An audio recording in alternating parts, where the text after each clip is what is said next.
Assalamualaikum warahmatullahi taala wabarakatuh.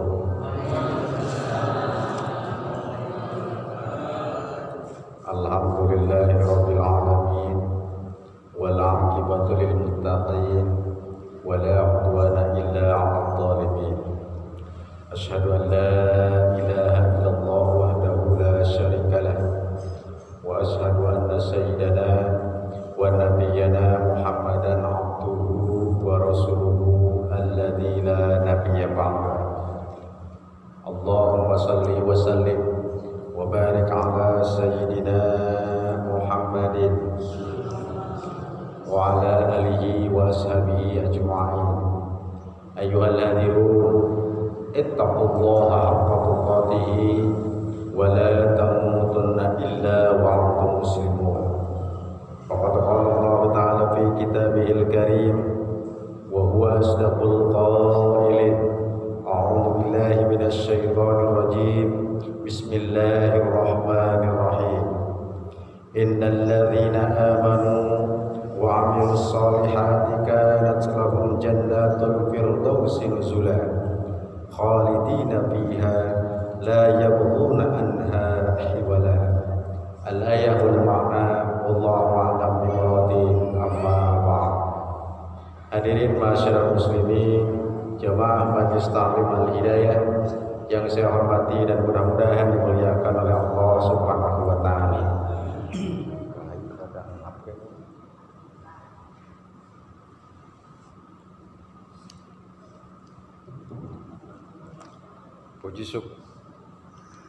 Puji syukur kehadirat Allah Subhanahu wa taala bahwasanya dalam kesempatan yang berbahagia ini Allah masih memberikan kesempatan kepada kita untuk sama-sama melangkahkan kaki ke majelis ilmu yang insyaallah mudah-mudahan langkah kita dicatat oleh Allah Subhanahu wa taala menjadi catatan amal baik yang insyaallah akan kita petik hasilnya nanti di yaumil qiyamah.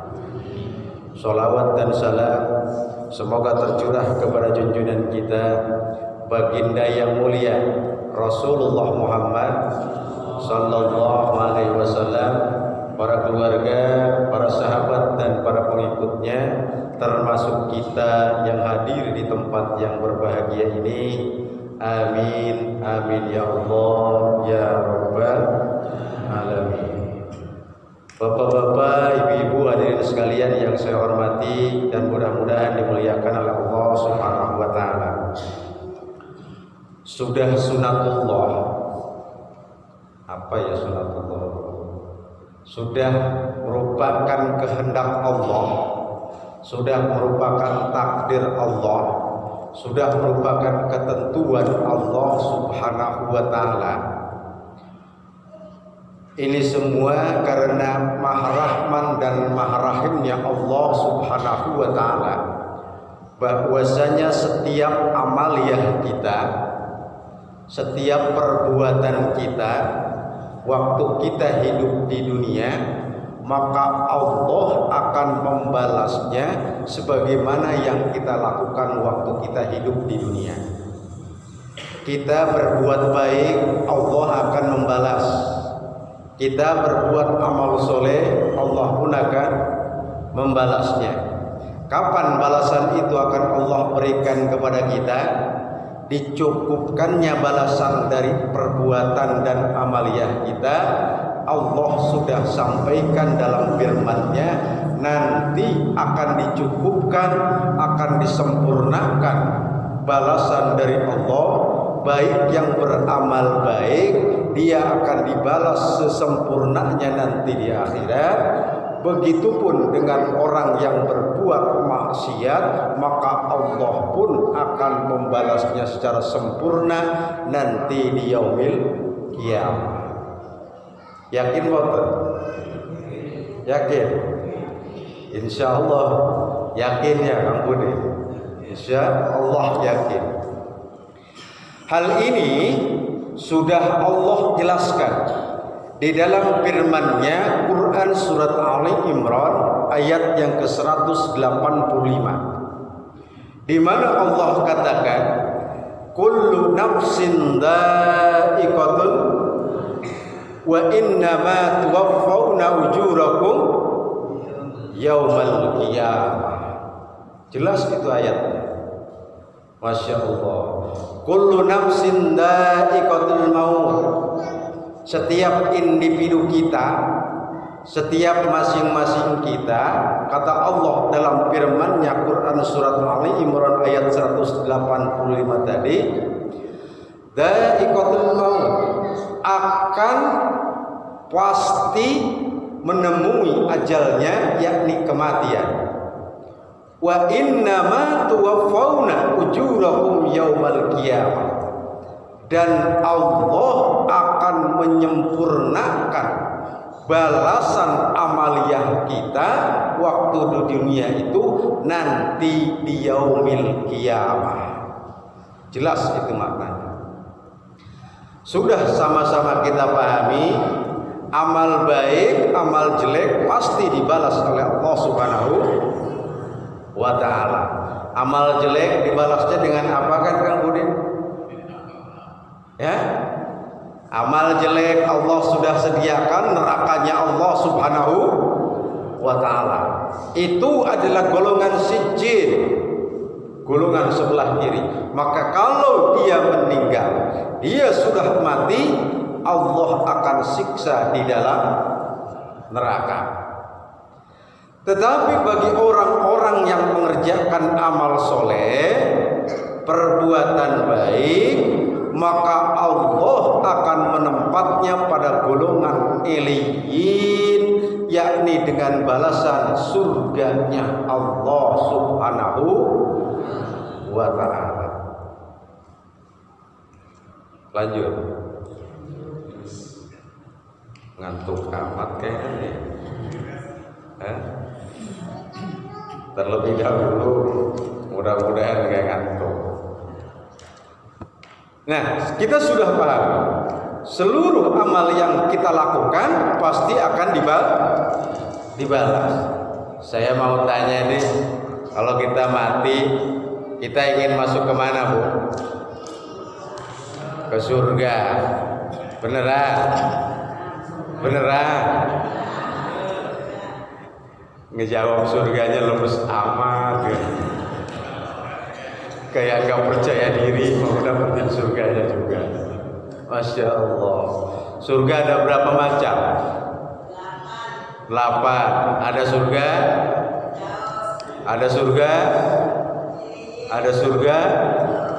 Ada surga? Jebuan Ustaz. Masya Allah. Ternyata Bu, kalau kita kaji di dalam Al-Quran, surga itu setidaknya yang kita pahami, yang kita tahu, ada yang namanya surga Aden. Sering kan mendengar ya, surga Adnin katanya, surga Aden. Itu menurut para ulama terbuat dari intan putih.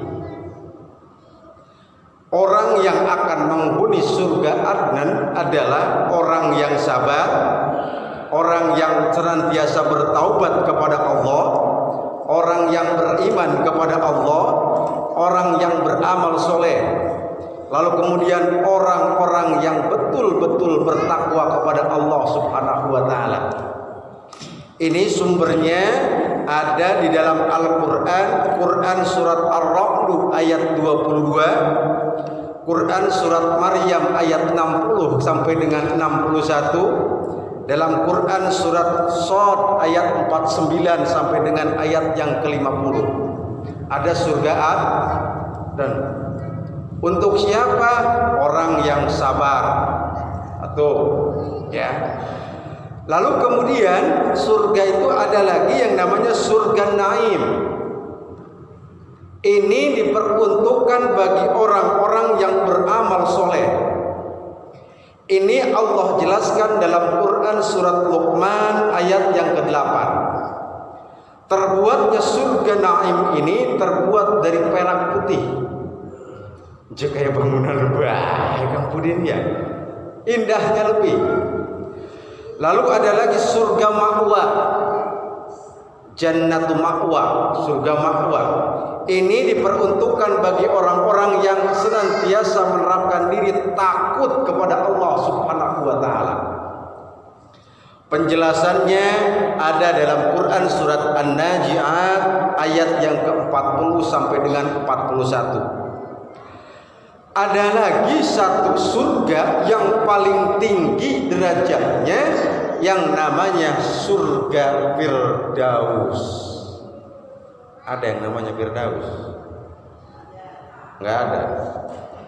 Ada yang namanya surga Firdaus. Ini kata para ulama terbuatnya dari emas. Kenikmatan yang paling puncak, kenikmatan surga di atas surga. Ini adalah surga Firdaus. Mau nggak masuk surga Firdaus? Mau ke Baju Ujang, jelas. Cuma apa itu surga Firdaus?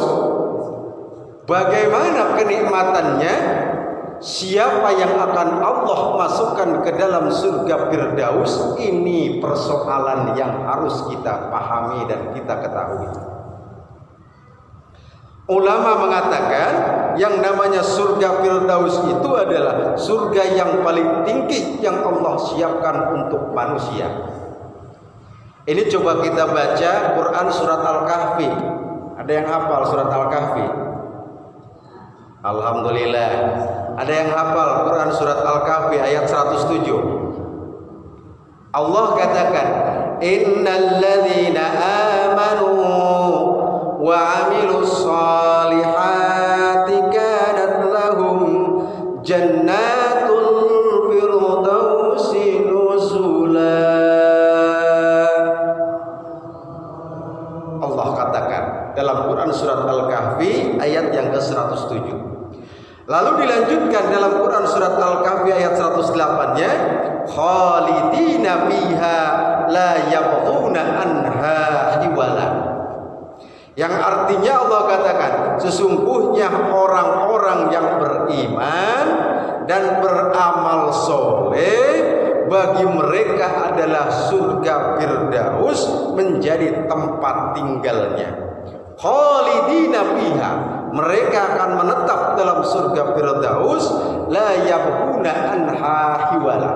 Kalau manusia sudah masuk ke dalamnya, pasti akan betah, pasti akan tidak mau keluar lagi.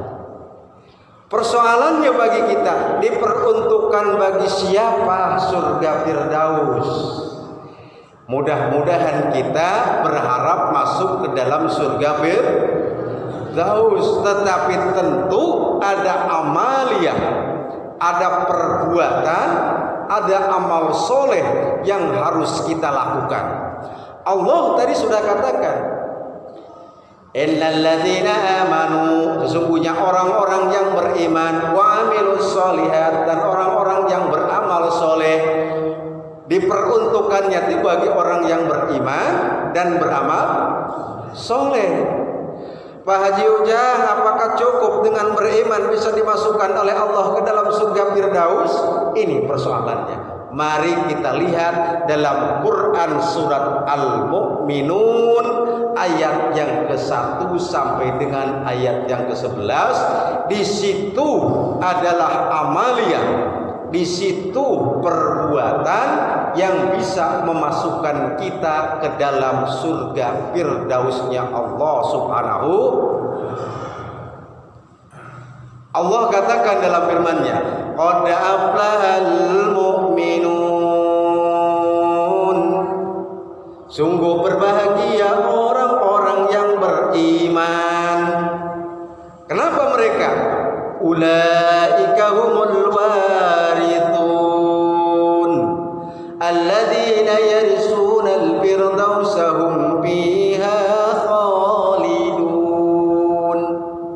Orang yang beriman akan sangat berbahagia karena Allah akan tempatkan dia di dalam surga Firdausnya Allah Subhanahu wa ta'ala. Apa perbuatannya?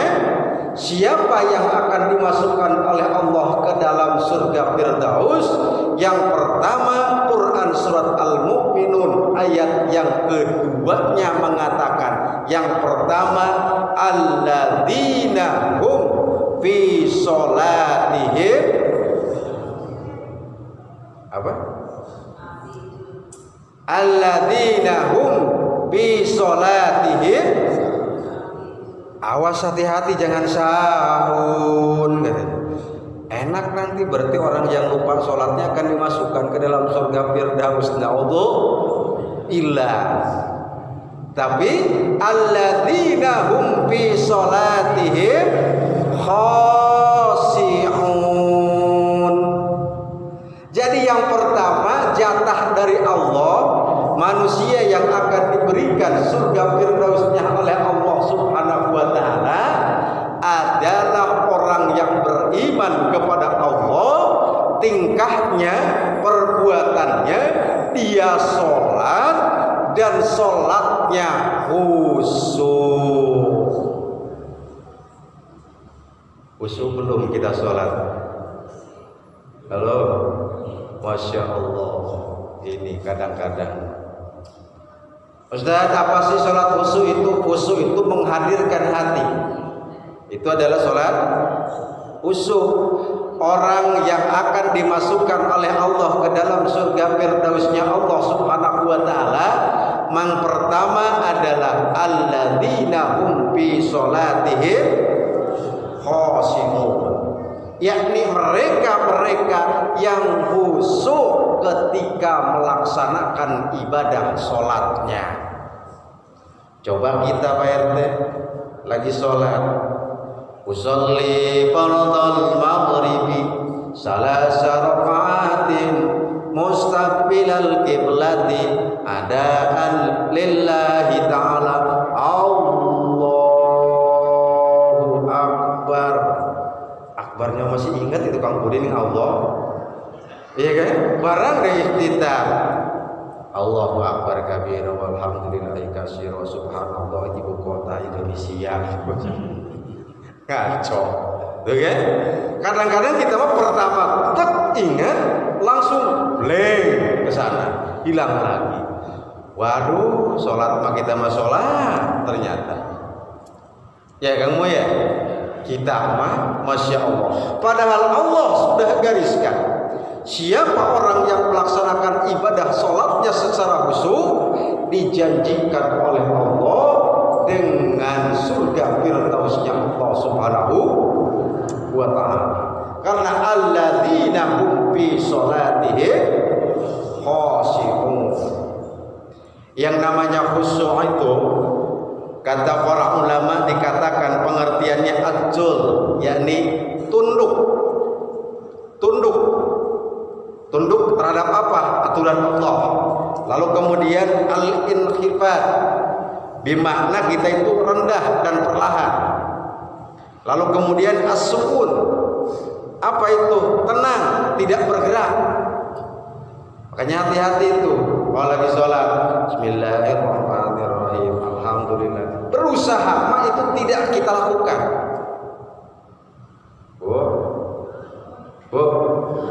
Woi,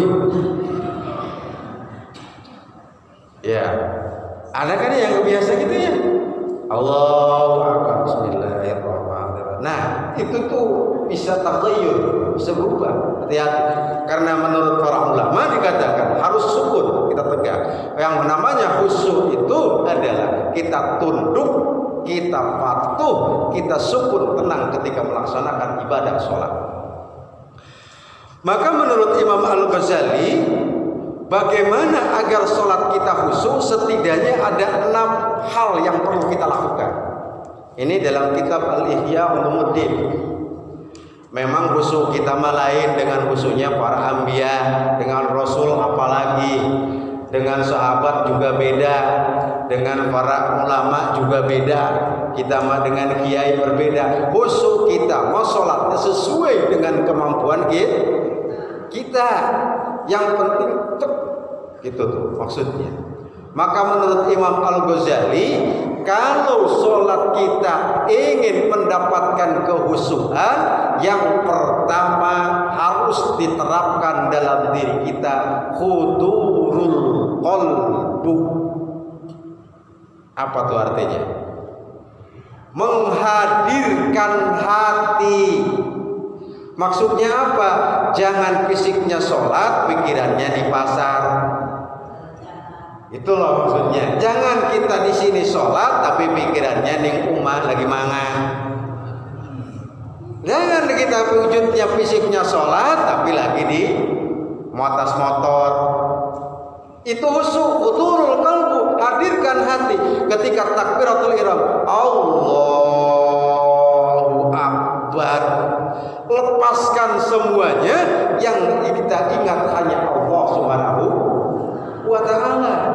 Kadang-kadang kita itu Kang Budin, Allahu Akbar, Bismillahirrahmanirrahim, aduh anak kita belum bayaran. Ya, kita mah kadang-kadang lagi sholat masih gak kerasa, ya, betul nggak? Nah, kayaknya sih enggak, ibu-ibu di sini, insya Allah enggak beda kan? Iya, masya Allah. Kadang-kadang kita mah kadang-kadang kalau lagi sholat justru segala kerasa. Hari lagi nonton TV mana itu nggak kerasa apa-apa, beyek sehat, sehat. Barangku di bawah sholat, waduh Gusti kerasa. Masya Allah. Bahkan sikile jempolnya cantengan semit baik, sholatnya sambil dodok. Barang ditakon kenapa? Kan sakit. Sakitnya apa? Cantengan. Masya Allah, Masya Allah. Kita itu, tapi memang harus kita lakukan semaksimal mungkin. Karena persyaratan sholat yang kita lakukan akan mendapatkan surga firdausnya Allah.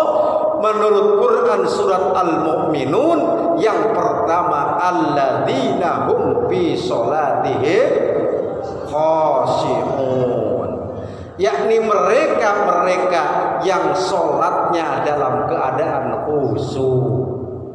Khusyuk itu bisa dibentuk. Yang pertama kata Imam Al-Ghazali, lakukan hudurul qalbi, menghadirkan hati. Hati kitanya ada di sini, wis lupa segala-gala, dilupakan.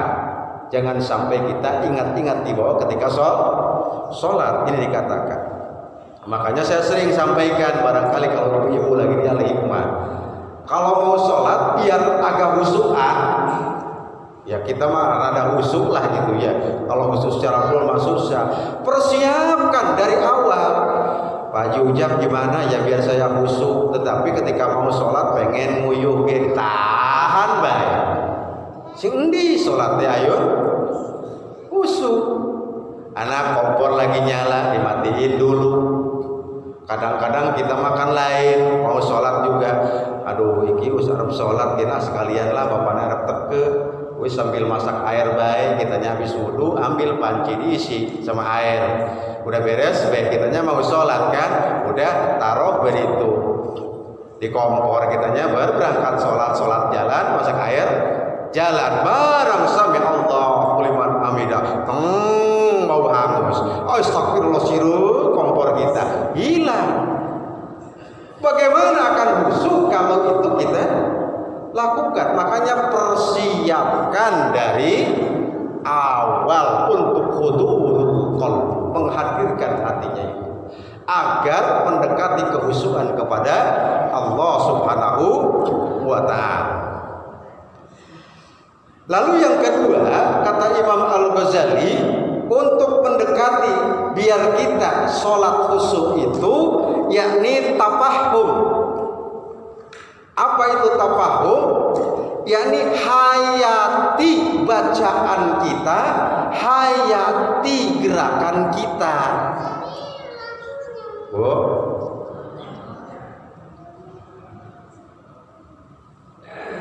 Kayaknya sekarang banyak amat yang hadir pengajian ini. Alhamdulillah ya. Insyaallah.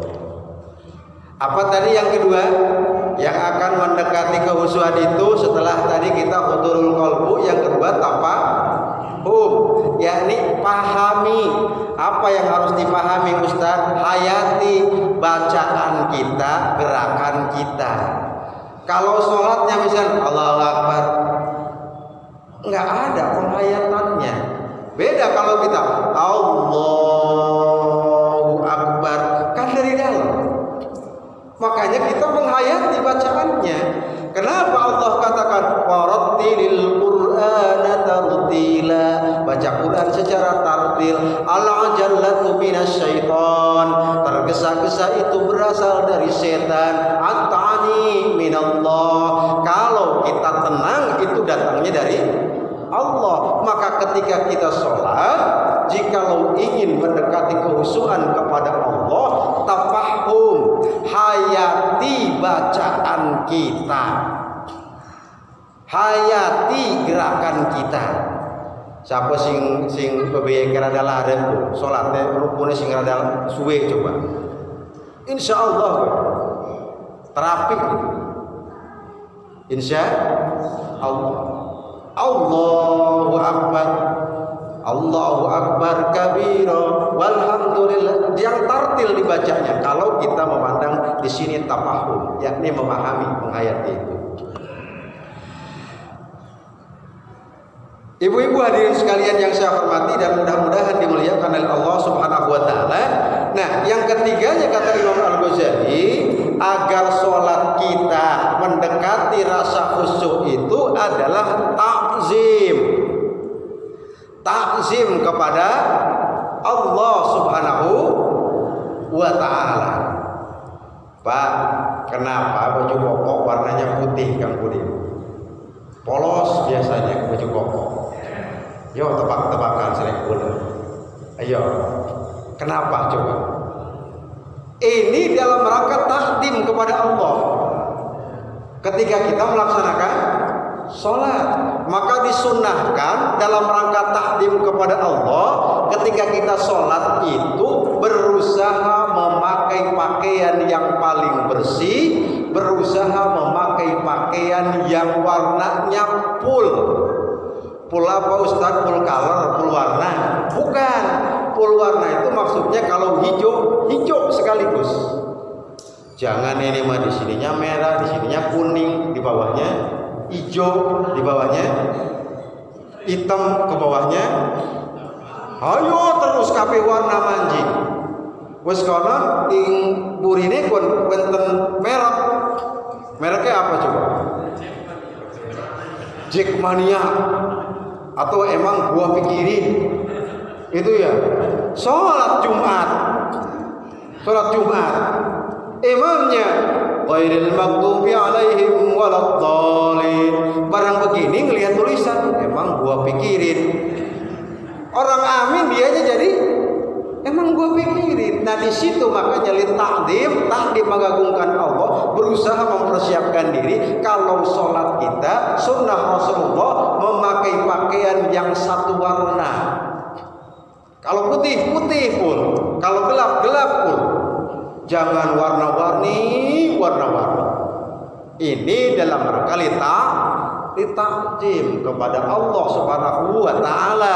Makanya kalau dipersiapkan dari awal, insya Allah sholat kita akan mendekati khusyuk, kata Imam Al-Ghazali. Iki mah kadang-kadang masya Allah panjing masjid sholat, barang sholat pakai kaos oblong, barang arep ngadep bosem pakai dasi, pakai jas, arep ngadep pangeran. Masya Allah. Dari mana akan datangnya rasa khusyuk kalau kita tidak mempersiapkan diri? Maka kata Imam Al-Ghazali, takdim itu apa? Punya peci paling bagus dipakai, punya baju paling bagus dipakai, punya sarung paling bagus dipakai. Mati mah wong sing engko. Itu mana? Litakdim, ya. Lalu yang keempatnya kata Imam Al-Ghazali setelah takdim, haibah.